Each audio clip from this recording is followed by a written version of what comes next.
Just made some trading forex too. Nice.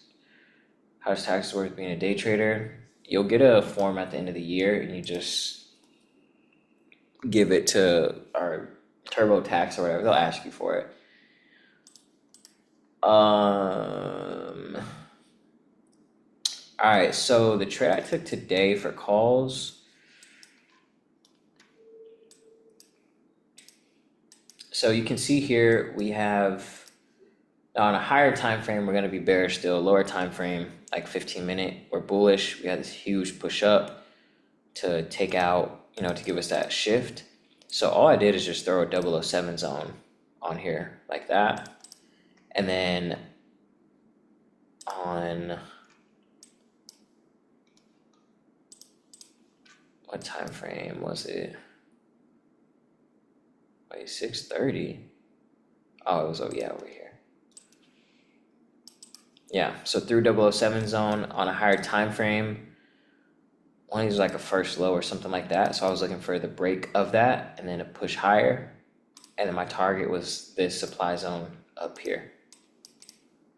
So then on the lower time frame, yeah, there we go.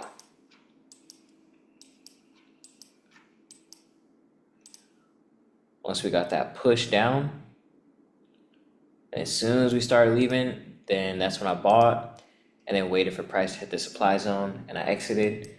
And then we got a nice push to the downside. And then if I'm being quite honest with you guys, for the puts play, I really so boom, hit this trade for calls and kind of I wasn't really looking at the charts. I saw this thing was dumping and I was just like, hey, let me just throw $220 into puts and let me just see what happens. So that's what I did, and then ended up catching this move to the downside. I didn't really have this charted out. I just looked at Robinhood and was like, let me just buy some puts. And I got lucky and caught this push to the downside. So the main trade that I used to actually chart and whatnot was calls. And this one was just pure, just all fives. And it's funny because the puts play is the better play.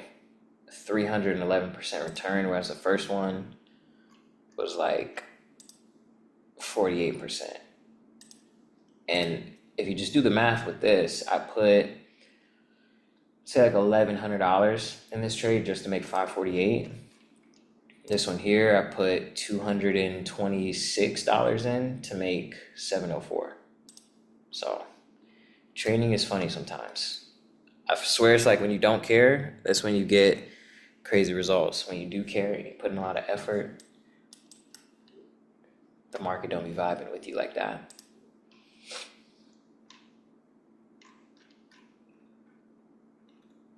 $15 chart.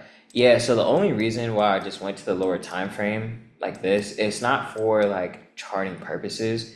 I just wanted to see, how this is, how price is reacting off this 007 zone. Because if I was just on a 1 minute at this, as you can see, it's open, so we're getting volatility.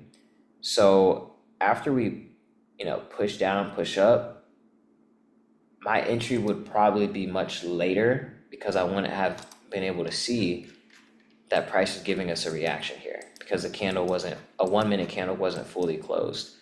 After I see we're pushing up or whatever, then, just felt comfortable getting in. All right. And then if we go to a 1 hour with QQQ, it's played out quite literally perfect. All right, so here we got this huge push to the downside, nice clean push up. Where's price going to? So if we see, impulse move down and we're starting to push up, what should we be looking for? Two things that we should be looking to spot. Yep, 007 zone and supply. So we have our supply zone up here and we have our 007 zone from this high down to this low, just like that. And we can see here, price ran, actually, let me just erase everything and make it more clean. Price ran right to 007 and gave us a nice push to the downside. very, very clean. I'm telling you guys, what I taught you guys is literal magic.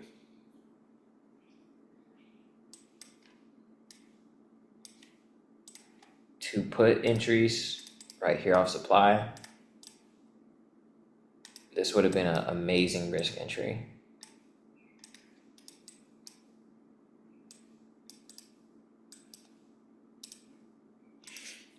And then here on a 15, let's see. So we got, I'd say like a shift here. It's bullish, bullish. We don't really have a retracement there. Where's our highest point? Highest point is here. There's our lower time frame shift. And that would essentially make this whole area lower time frame supply. 007, I would probably not enter here. I would have probably, if I was to take puts from here, I would have probably entered somewhere. Like as we're leaving the 007, just set this as my stop loss. Let's target the low. So yeah, that's 2 clean setups right there.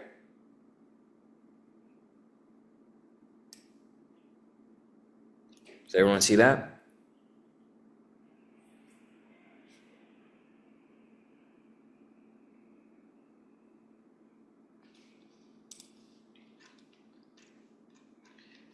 Cam said they took a major L today. Let's go over it. Let's help you, Cam. What did you trade today? Let's fix it together. Can you chart a stock from start to finish? Yep. All right, you did meta. So let's go over meta today. So we don't have any new material to go over, just to make that clear. So really, like the next couple meetings are really just to help you guys answering questions and whatnot. So did you trade at open, Cam? Yes or no? And did you do calls or puts?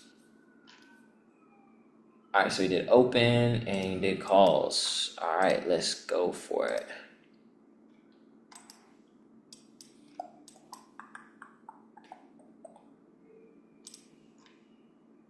So it doesn't matter what the fireworks says, bullish or bearish, you just trade what the market gives you. So just think of it as like 4 hour as the strong. Like 4 hour is like the daily bias, but that doesn't mean that you can do calls or puts on a lower time frame. All right, so if I was going here. Okay, so what I'm assuming you did, Cam, I think if you took calls, I would assume you saw this as a shift, this as a first low. Am I correct?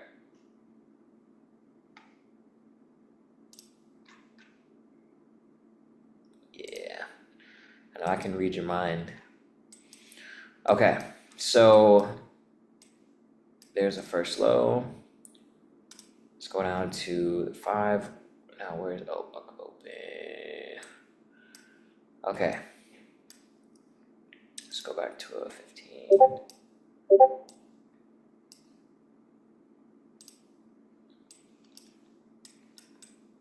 right, so here, oh, this is 825, so that's not even open. All right, this one is a little messy. All right, 830 is this candle. So, go back to a 5. We have supply here, price never hit. I'm trying to see where you probably entered calls. Do you remember what time you bought calls? Does it say it on your order history?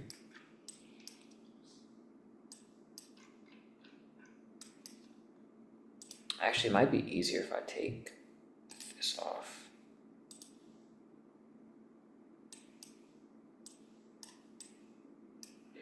Because from here, the first thing I see is once price broke that low, we have a shift to the downside.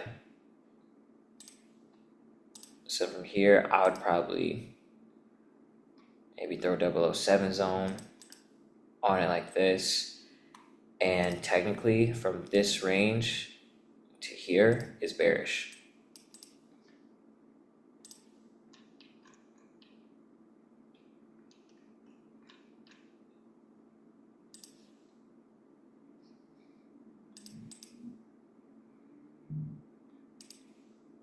All right, so from here, see this 8:30. All right, so we open, okay, yeah, I don't really see a reason to take calls here at open. Because for us to take calls, what we need to happen is first low manipulation into either a 007 zone or either a demand zone. That's what we need for calls to happen. One of those two things. And this down here, I don't see it. This gave us a shift.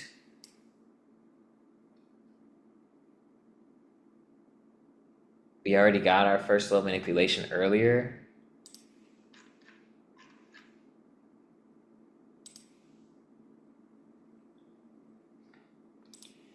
Go down to a 1 minute.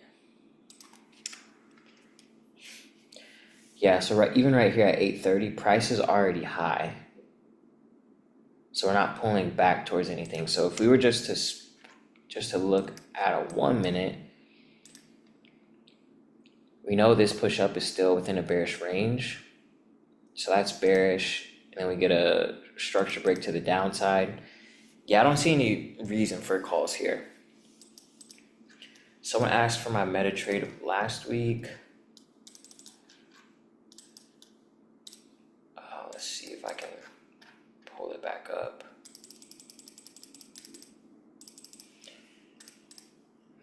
I traded meta on Friday, I think. Yeah. So for this one, all I did is I saw this bullish range here. I think I did something like this. Yeah. So I just took the bullish range from down here to, yeah, to up here.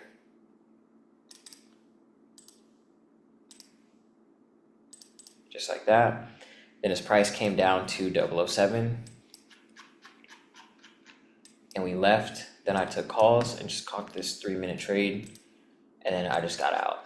And the only reason I exited was only because the percentage was crazy high. Other than that, I would have probably expected price to come up here. So that's really only the main reason I exited, was just because of the percentage. Now, if I wanted to use this price action back here, personally, I don't really see a reason as to why I would exit at this specific spot.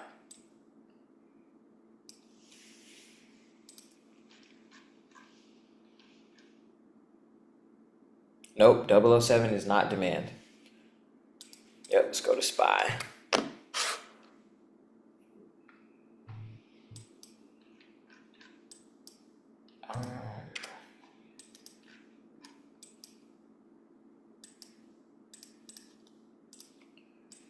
All right, SPY, yeah, pretty much same setup as QQQ, just a little bit higher. So here, this bullish push up isn't even bullish because we did not get a structure shift. Let's go to a 15 minute. All right, 15 minute we did.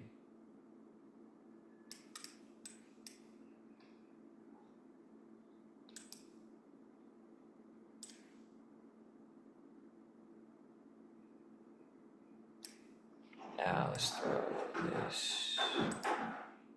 Yeah, that's what I thought. Okay, so 007 zone. We got bearish move from here to here. Then we pushed up and we pushed down. So new 007 zones from here to here. And this is the zone it gives you. So I took that from this high down to this low, extended out.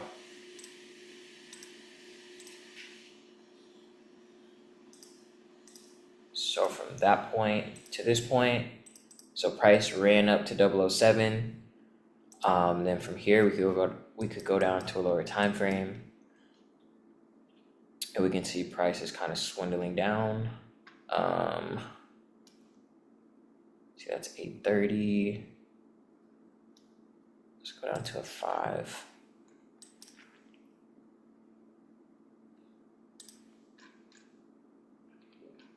Why that candle look like that? Which one? This one?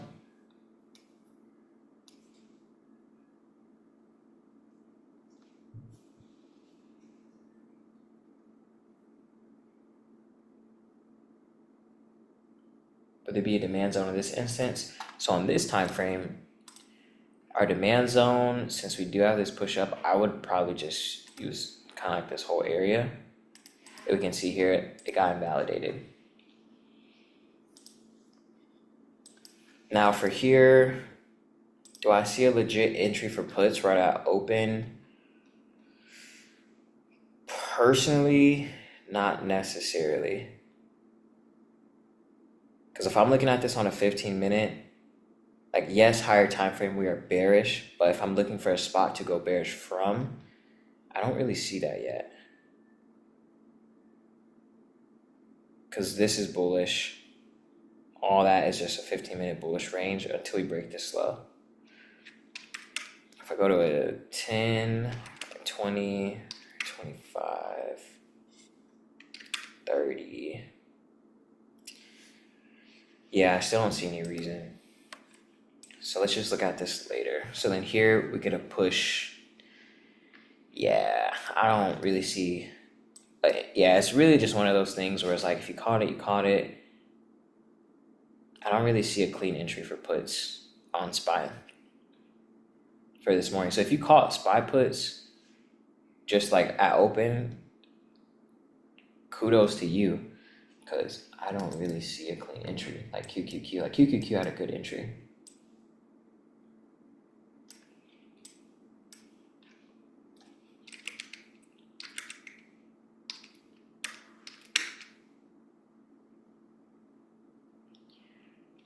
Yeah, I don't really see much here.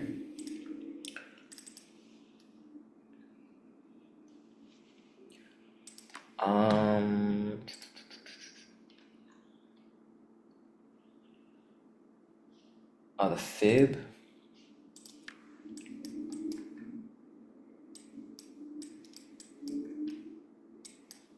From this high to this low.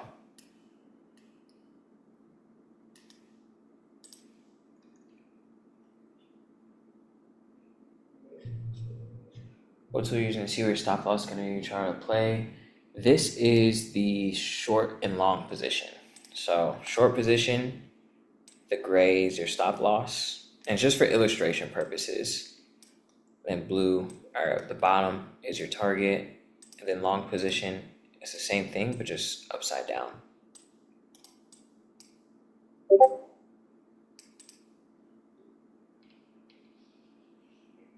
What play do you normally see? What play do you normally see / play market open? Typically just a bounce off of a 007 zone or demand zone or supply zone after taking a first high or first low. Is there a market structure in 5 minutes? 007. So here's 007. Let's go to 5.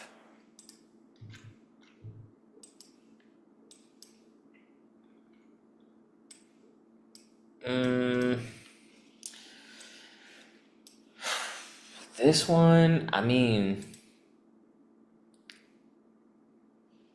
this one's really up to you. Personally, I probably wouldn't necessarily say. I mean, like, this is very small price action.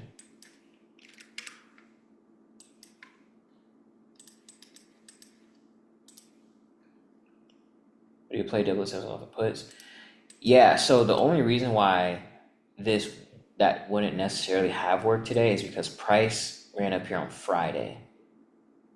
So then we already reacted off of it. So like you guys remember how, I think someone asked last week, and the question was, if your setup hits during pre-market, so let's say like this is pre-market, we hit demand and we're already coming up and we're still in pre-market and the market opens and we're at this point, would I still take that trade? No, I'm not taking this trade. Only reason is because the reason we use zones to enter and all that, because it helps us with our risk management, because we know, okay, at a certain point, as we go down, we have invalidation, means we're valid. But if we enter all the way up here, for all we know, price could pull back and then move higher. Or for all we know, price could just open and just go straight up. But the issue with it is that we have a lot of room for error, which is all right here.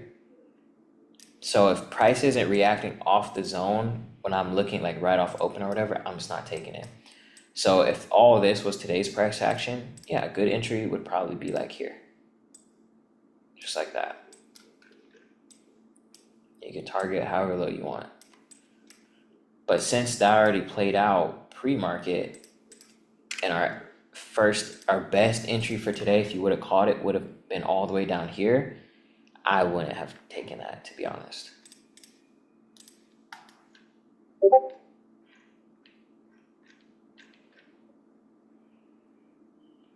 YS, what's your question? We already went over QQQ.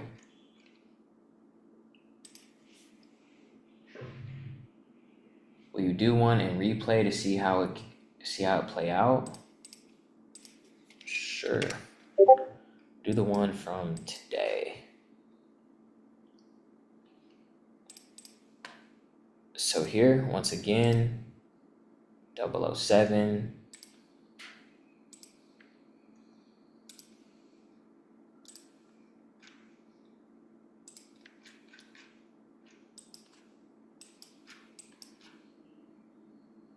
One of these lows are first low, looking for a sweep.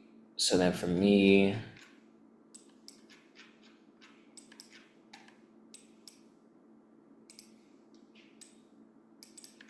I was looking for a push into this. So really I was looking for a break of that low, push into it to move higher. So from here, this is around the time when market opened. And then my target, we had a supply zone. I think the time frame is, let's just say the supply zone was like somewhere up here, because I think it was. So then right here, I entered. So as soon as price dipped in and started to leave, then I entered somewhere around there. And just set my stop loss right at the bottom, and my target was somewhere within this vicinity. But you can see we got that push up, a couple minutes, exit the trade, and then as we start pulling back, then once we broke that, then I'm like, okay, yeah, we're probably looking to go lower. And then price starts going lower, and I'm like, all right. See price is dipping, let me get in this action. That's kind of how I just thought about it. I just took a random entry. I didn't necessarily have like a set stop loss. I was just like, it's $200. We'll see what happens. And just kind of took it from there. And price just continued to run lower and lower and lower. So let's just say like something like this. And then funny enough, I exited my puts at like 924. So I think I bought it like 850. Yeah, it's like 850. Yeah, like somewhere up here. And I exited at 924. So 924. What was it, 924?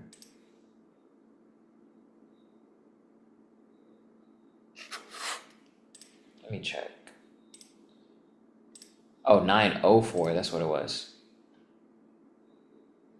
All right, yeah, so my exit was right at this candle. So mind you, I didn't chart this before I took it, and I exited right here. So if I would have held this trade for 5-10 more minutes, I would have lost a lot of money on this push up. So that's why, like, when price is going your direction, hard and you got that momentum, no, take that gain because you don't want and it's just somewhere all of a sudden price pushing up, taking all your gains.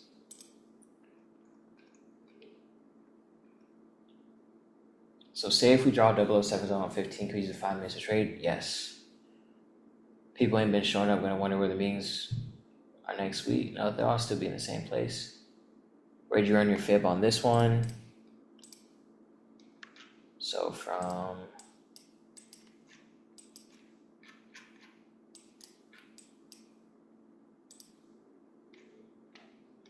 take replay off. So this one, it was just on the bullish move. So from this low to this high, and that's where I call calls from.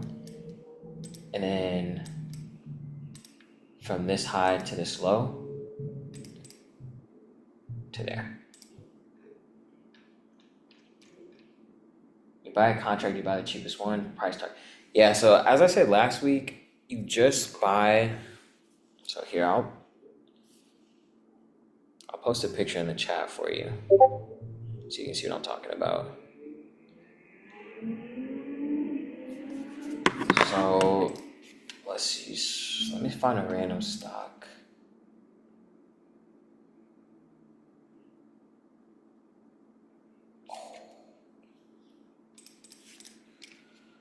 All right, so this is Apple.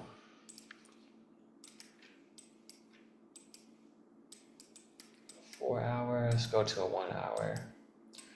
All right, so let's just pretend we're looking to trade Apple. Let's say I'm like, all right, we have this first low. We have 007 zone here. And let's say the entry we took on this trade was like this. And then let's say our target is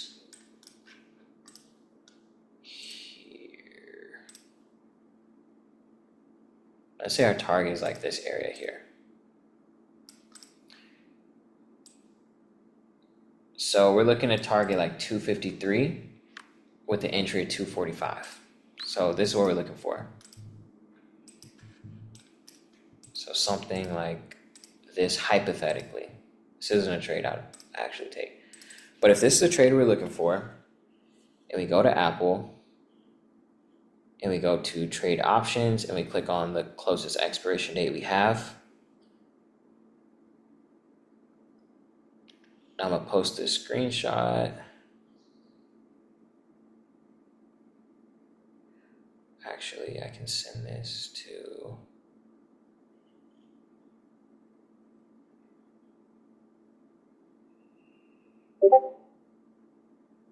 where's the chat?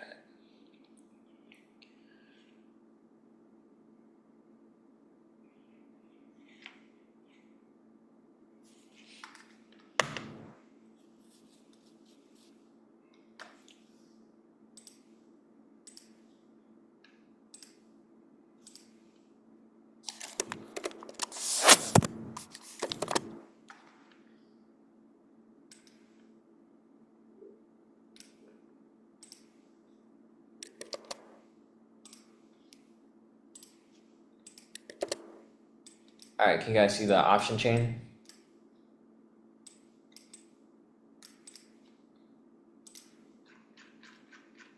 All right, great. So if this is a trade we're looking to take and the entry we're looking for is at 246 and our target is to like 253, I personally like out the money because you get more trade for your money. So this right here, anything, and this is for call. So we're at buy, call. And this is the share price. So anything underneath where it says share price is considered in the money. So as you can see, it's more expensive. So as the strike prices, so as this goes down, the strike prices get lower and lower and lower. And as you can see, the premiums get more expensive as well. And then everything above the share price is considered out the money. And the strike prices get higher and the premiums get cheaper. So if I was to take this trade here, entry 246, target of 253. I would take, and remember, I like multiples of fives for contracts because I think they just move the best. I would take a 250 call, or I would do 255 strike calls. Now, if I had an account with less than $500, I would probably take 255 calls. If I had an account over $1,000, I would probably take 250 calls.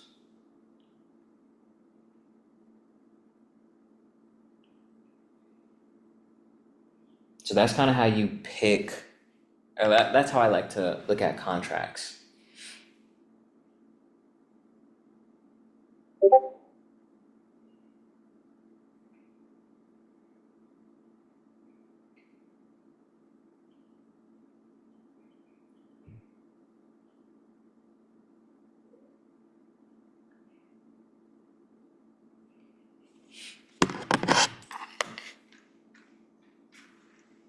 So you make more. It's not necessarily about making more because you never know how the contracts will actually move. You don't actually know. But the only thing I do know for certain is that contracts at multiples of five move the best. So your two options here would be 255 or 250. Now, if this goes down at 246, and let's say you want to take profit at like 248, there's a chance, like obviously the higher or the further out the money you go, the less money it's going to make because you're going to need a bigger move. But if this whole move played out and this contract went from being, let's say by the time it's down here, it's like $30, and then up here, it should probably be what, maybe like 145 or something like that. And this would have appreciated nice as well. But when contracts go from like deep out the money to like in the money or close to the money, they're going to appreciate a lot. So like if that's the move we're looking for, 253 is our target, this would be a safe bet. But it's riskier because it's further out the money. Because if we don't get the full move, we're not going to make as much. But here, we'll make a lot by the time we get like here. We don't even, like if price came up here, yeah, we would make a shit ton still. But that's kind of how it works. Can you go over time frame analysis? So a 4-hour time frame, that's where you want to start because that's kind of like the directional bias overall. We want to understand if we're in any, major 4-hour demand, supplies, highs versus low. And then we'll go to a 1 hour, and then from there, we'll try to see if we have anything, go to a 15-minute just for refinement purposes, and then we'll go to a 5-minute and less for entry. It's just perspective on break even, so none of these numbers matter to me at all. I don't look at any of them. Break even, don't look at. The Greeks, I don't look at none of that. Just a strike price.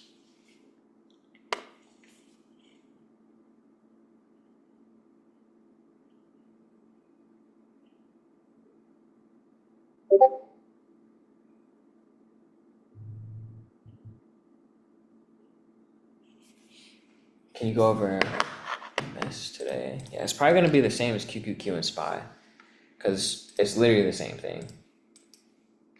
Yeah, this is the same chart as SPY. What time frames are you using? Value, supply, demand, 15-minute, 1 hour. So 15-minute, 1 hour, those are main day trading. Like that's what we're looking for, like for price to go there. And then once price gets there, then we go down to 5 and 1. Can you go over confirmation entries on the upside and downside? So think of it as like, boom, let's say there's our setup. As price is coming down to hit demand, just like that, we're looking for this same setup here to happen but just on a smaller scale, on a 5 minute and 1 minute. That's all it is. Look for the setup as price coming down. Wait for the setup to happen again on a lower time frame.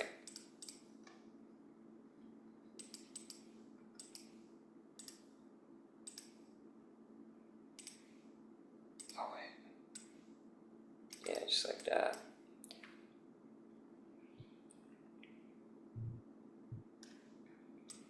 Over here. So our break to the downside. Here's our supply zone. Oh, this is clean. There's your first high. Bro. This right here is like ideal perfect trade. Let's go to a 4 hour. This is indices. So here, since we already got that, I'd probably just target this demand zone here. You could just pretty much target the bottom. So just clean push. Like, yeah, I don't know how to read indices stuff, but how much money, if anyone knows how much money would someone make on something like this? Let me put this on here.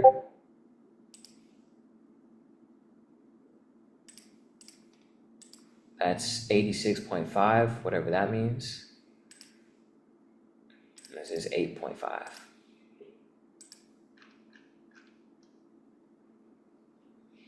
Yeah, this, did everyone see how clean that is? Found the shift, found the supply, found the first high manipulation, right back into supply, clean move down. That's like a perfect setup.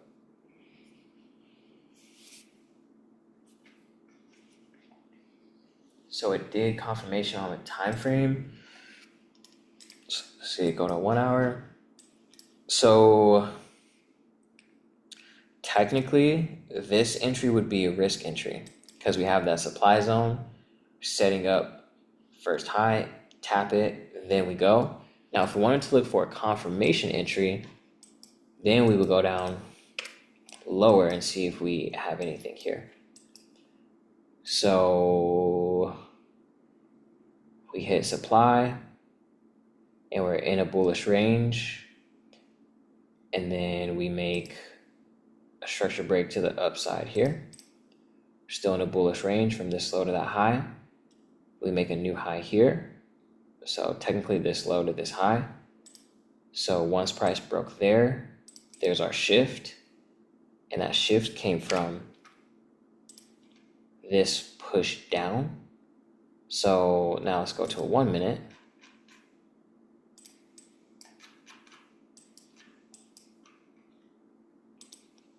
So this is a push down that gave us that shift. As we can see, we did not hit that 1 minute 007 zone. We got close, but we didn't hit it, and then price just dumped. So there is no confirmation entry here. Over here, we have the supply zone that gave us the break of this low. We did not run up to supply. Now let's see if we hit 007. Yeah, it looks like we did, but we broke through it kind of. This one's pretty messy. So technically no real confirmation entry there either. And price is just dumping and dumping and dumping. So yeah, there's not really much confirmation entry with that.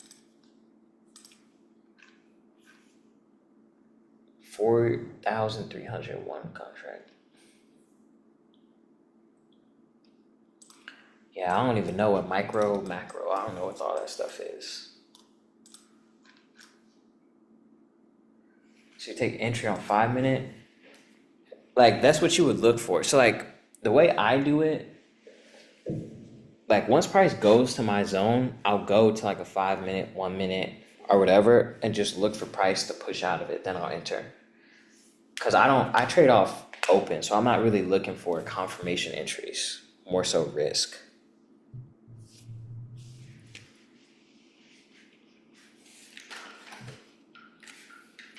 A lot of risk entries. All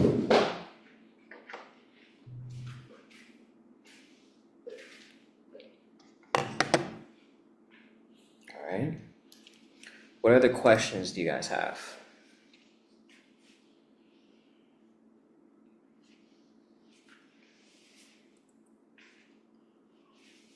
When was your last loss? Um, let me see.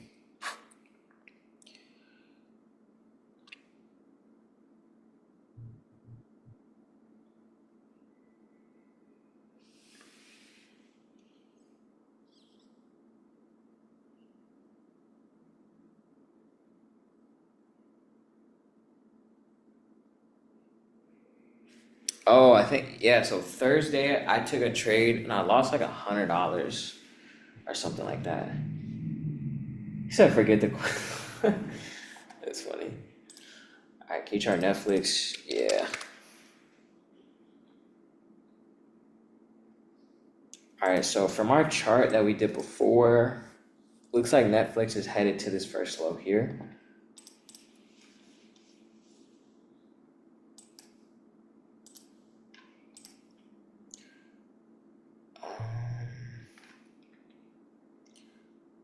So we do have on a 1 hour first low.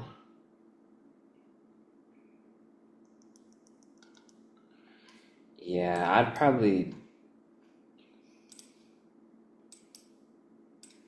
just look for puts, to be honest. There's not really a clean setup here.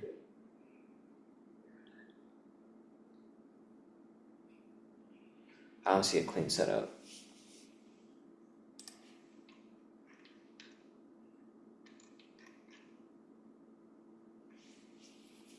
Yeah, so to paper trade on Robinhood, all you do, instead of buying the position, just double tap the option and it'll show you what you would have made or lost from the point at which you double tapped.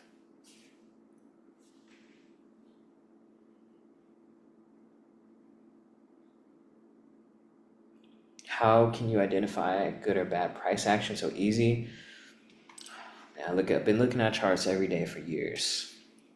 But for me, it's, if there's a clean setup or no. So here, we have a first low, and we're at the bottom of a bearish range, so there's nothing much here. So if I just drew it out for you,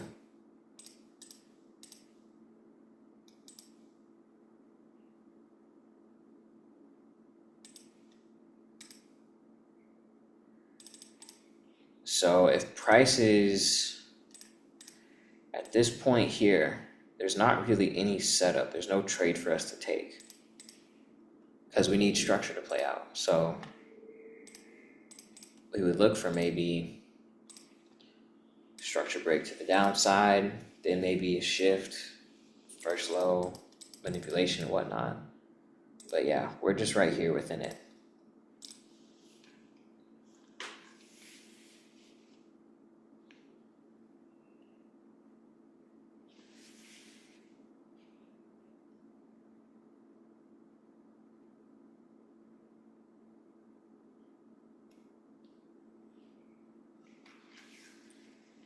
All right, does anyone have any other questions? Favorite stock to trade?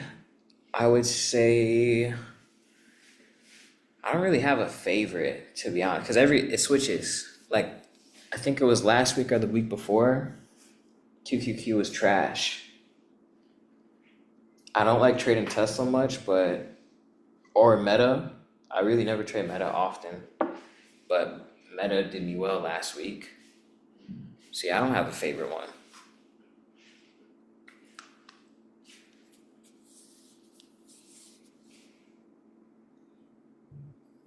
What did you say to practice to get it down? Just understanding the layout of the setup. Do you always choose same day expiration? If I'm trading Spire QQQ, yes. Yep, just like Albert said, just get in that repetition.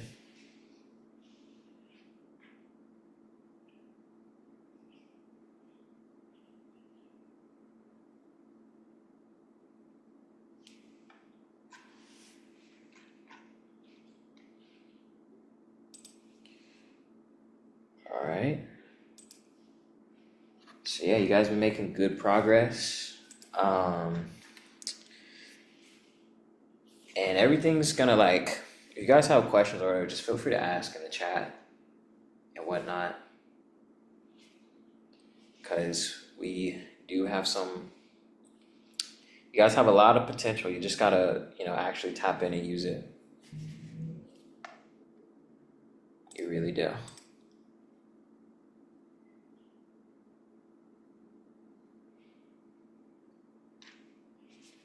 All right. So yeah. All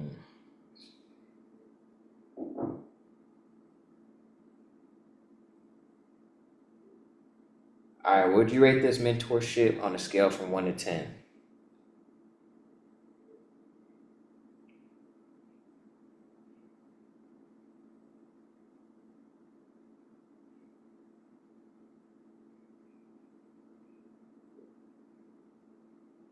Someone put a 0. Do you make that video for me? Remind me in the chat, Jared.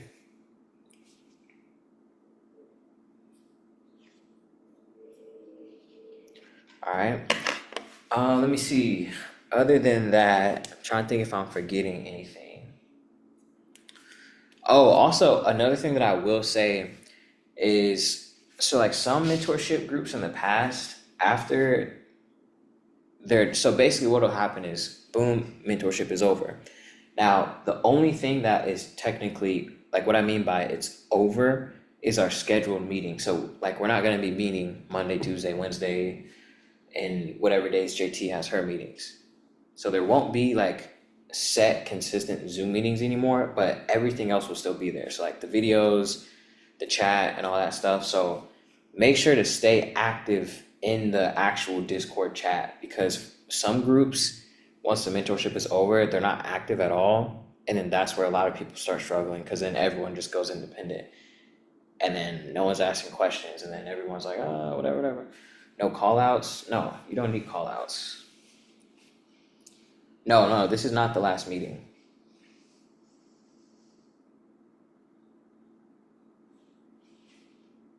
Nah, Telegram is, let me not say that. Nah, you guys don't need call outs. That's for little boys.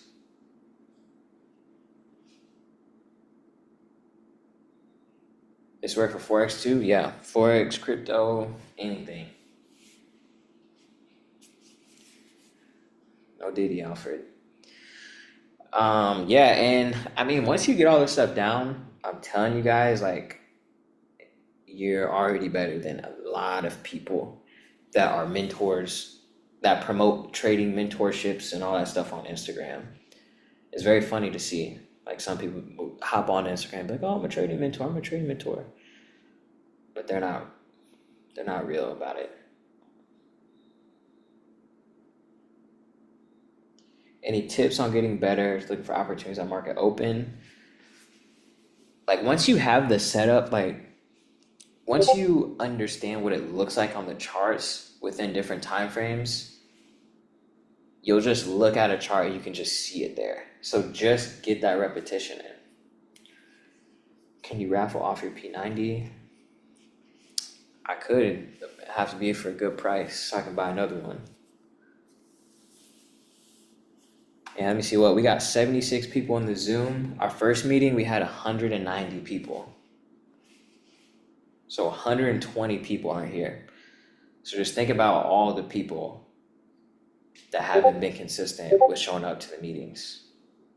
If you've been showing up, or if you've been watching the recordings and showing up when you can, you're ahead. And not gonna lie to you, I don't think it's really anyone in here, but some people, I've checked their activity in the chat and they haven't said a word, or maybe sent like 3 messages total. So I mean, at the end of the day, you get out what you put in. If you've been putting in that work, you're gonna get something out of it.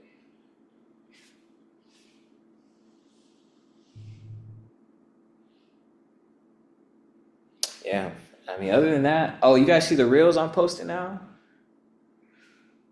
Shit's crazy. I'm in my content bag. Yeah, go run it up for me. Make me go viral. I feel like a little influencer.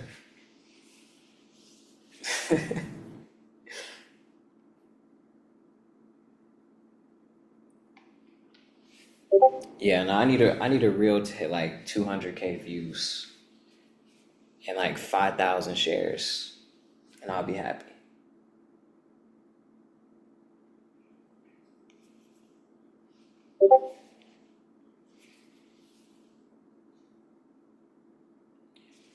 Either let me shoot you a day in the life. Hey, if you live in Houston, we can do it. I need you to buy a car in one trade. Oh, actually, let me tell you something.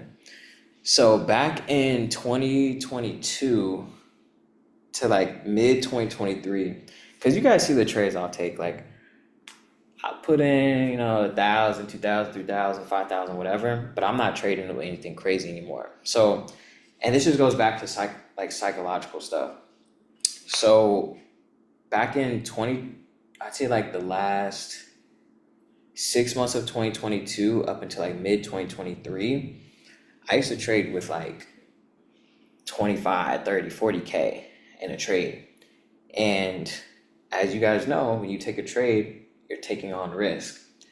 So if you have let's say you have $30,000 in a trade, and let's say you take a 20% loss, that's what, $6,000. Now, even though that's a 20% loss, it's just 20%, but I mean, once you start doing the numbers, 6K, and let's say you just lost in like, say you caught the wrong end on a trade at open, and you lost 6K in what, 2 minutes, that's gonna hurt. So that's why I stopped trading with a lot of money, because personally, I was just like, okay, you lose 4 trades, it's 24K. Yeah, if you win a trade, you make a lot more, but I mean, still, I'm not trying to lose a whole month of living in a couple minutes. So I'm like, you have to find that sweet spot for yourself when it comes to your risk, because it's different for everyone. Like I know people that trade with crazy amount of money. I know people that trade with little amount of money. Everyone's different. So that's why like I don't judge people if they trade with like 30. Like I have a dude in a different mentorship group. He trades with probably like, he'll put like $150 in every single trade. And he's consistent, like 40, 50, 60% returns. And this dude is like probably like 800% his portfolio over the course of a month, because he's focused on the risk that he's comfortable with taking, and just taking the small wins, because it's going to add up at the end of the day.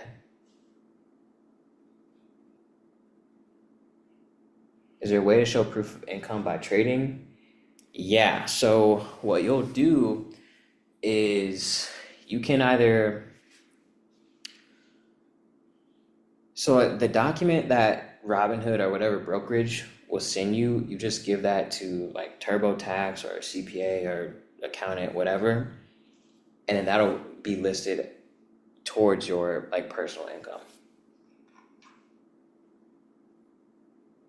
Is there a smaller market cap stock you would recommend where options would be cheaper? IWM. That's the only one. So I'll put it here, IWM.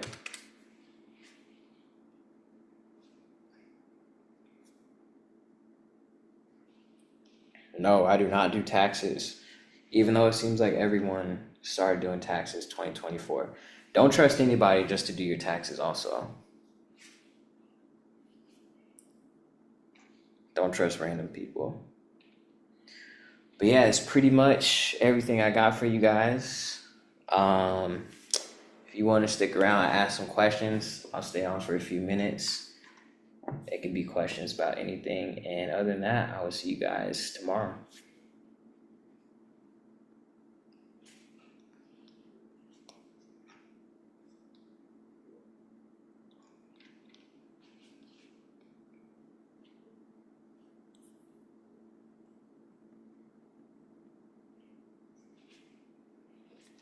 You do cover calls, puts? No, I don't. Just regular. Put us on sports bets. I really don't know how to sports bet. I don't know much about it.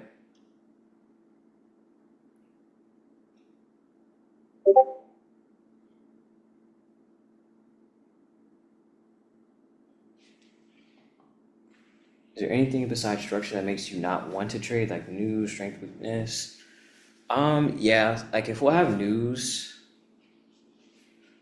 sometimes I won't trade, especially like if it's around open. But mainly it's about structure. But like, yeah, because like if I don't see a setup, I'm just not gonna take it.